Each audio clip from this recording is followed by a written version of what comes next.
Sir এটা কি হলো? আরবিআই রেপো রেট কমিয়ে দিয়েছে আর আমার হোম লোনের ইএমআই এখনো কমলো না। আরে ম্যাডাম, প্রথমে শান্ত হন। আপনার আপনার কাস্টমার আইডি বলুন। হ্যাঁ হ্যাঁ, নোট করুন।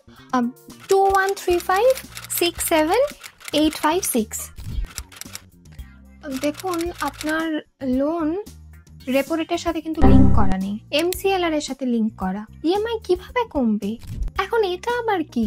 ম্যাডাম, যেমন আরবিআই এর রেপো রেট আছে তেমন প্রতিটা ব্যাংকের নিজস্ব এমসিএলআর থাকে। রেপো রেট কমলে এমসিএলআর এরও কিছুদিন পর কমে যায়। তাহলে স্যার, এখন রেপো রেট কমেছে 2 মাস হয়ে গেল, আপনার ব্যাংকের এমসিএলআর এখনো কমলো না? হয়ে যাবে ম্যাডাম, তারা কিসের? আপনি এক কাজ করুন, আমার লোনের লিঙ্কিং রেপো রেটের সাথে করে দিন। এমনিতে আপনার ইচ্ছে মতো তো হয় না। তাহলে ঠিক আছে, এটা হোম লোন ট্রান্সফারের অনুরোধ। পাশের ব্যাংক আমাকে রেপো রেট লিঙ্কড লোন দিচ্ছে, আর সেটা না আপনার চেয়ে 1% সস্তা। বেকি ফেয়াতির লোক মনে হচ্ছে, সব তৈরি করে নিয়ে এসেছে। আপনাকে কি করে বোঝাবো?